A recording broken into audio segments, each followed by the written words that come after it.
샬롬, 반갑습니다. 서창원 목사입니다. 예수님의 삶과 가르침에만 집중해서 읽는 마가복음이 벌써 2장도 끝났습니다. 오늘부터 마가복음 3장이 시작됩니다. 오늘 우리가 읽고 나눌 말씀은 마가복음 3장 1절로 6절까지의 말씀입니다. 함께 읽겠습니다. 예수께서 다시 회당에 들어가셨다. 그런데 거기에 한쪽 손이 오그라든 사람이 있었다. 사람들은 예수를 고발하려고 예수가 안식일에 그 사람을 고쳐주는지를 보려고 예수를 지켜보고 있었다. 예수께서 손이 오그라든 사람에게 말씀하셨다. 일어나서 가운데로 나오너라.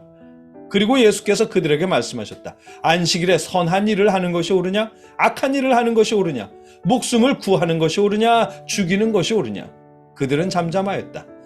예수께서 노하셔서 그들을 둘러보시고 그들의 마음이 굳어진 것을 탄식하시면서 손이 오그라든 사람에게 말씀하셨다. 손을 내밀어라. 그 사람이 손을 내미니 그의 손이 회복되었다. 그러자 바리새파 사람들은 바깥으로 나가서 곧바로 헤롯 당원들과 함께 예수를 없앨 모의를 하였다. 아멘. 예수님은 안식일이 사람을 위해 있다고 말씀하셨습니다. 창조의 순서를 따져봐도 사실 예수님의 말씀이 맞습니다. 6째 날 사람을 만드셨고 7째 날이 안식일이었잖아요. 그리고 신명기 5장 14절의 말씀, 이런 날은 너희 하느님 야훼 앞에서 쉬어라.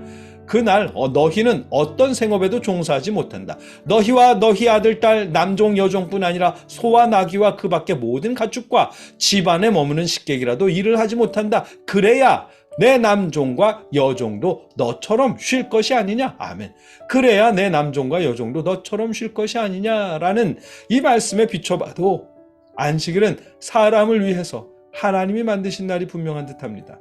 그러나 스스로 거룩하다 여기는 바리새인들은 예수님의 해석을 인정할 수 없었던 모양이죠. 예수님을 고발하기 위해 안식일을 지키는지 안 지키는지 그것에만 관심을 두고 있습니다. 왜냐하면 그들에게 중요한 것은 자신들이 해석한 모세의 율법을 지키는 것이 가장 중요했기 때문입니다. 종교적으로 보면 그들의 모습이 합리적일지도 모르지만, 그러나 예수님은 바리새인들의 그런 모습에 분노하셨고 탄식하셨습니다. 예수께서 노하셔서 그들을 둘러보시고 아멘. 예수님은 그런 사람들에게 화를 내셨습니다. 왜냐하면 예수님의 우선순위는 하나님의 뜻에 따라 생명을 살리는 일이기 때문입니다. 예수님은 값없이 여러분과 저 우리를 살리시고 대신 십자가에 죽으셨잖아요. 예수님의 우선순위는 생명을 살리는 일입니다. 그래서 예수님은 예수님을 고발하려는 사람들이 지켜보고 있었음에도 손 마른 사람의 병을 고쳐주셨습니다. 그의 병든 영혼까지 회복시켜 주신 것이겠죠. 이처럼 예수님에게는 생명을 살리는 일이 항상 최우선이었습니다. 가끔 어떤 목사님들의 말을 듣다 보면 성경에도 없는 규칙을 만들어서 지키도록 하는 경우가 있더라고요. 그 예가 얼마 전 총회에서 내린 결정, 이제 더 이상 농어촌 교회를 지원하지 않겠다는 규정일 테고, 이름 좀 있는 목사님들이 말하는 선교헌금은 한 곳에 2년 이상 하지 마라는 규정일 것입니다. 이름 좀 얻었다고, 따르는 교인 수가 조금 많다고 성경에도 없는 규정을 만들어서 합리적이라며 교인들에게 가르칩니다. 교인들은 그것을 하나님의 뜻인 양 따르고요. 그러나 여러분, 예수님의 우선순위는 항상 생명을 살리는 일인 것을 기억하십시오. 힘에 부쳐서 더 이상 할 수 없다면 모를까.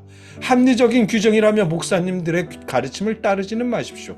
우리는 목사님의 성도가 아니라 예수님을 믿는 예수 그리스도의 성도이고 예수님의 제자임을 기억하십시오.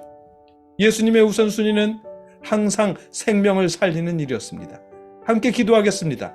사랑의 아버지 하나님, 우리가 합리적이고 마음에 맞는다는 이유로 사람의 가르침을 따르지 않도록 지켜주시옵소서. 예수님의 성도이고 예수님의 제자인 우리가 예수님의 가르침, 예수님의 가치관을 따르도록 역사하여 주시옵소서. 예수님의 이름으로 기도드립니다. 아멘.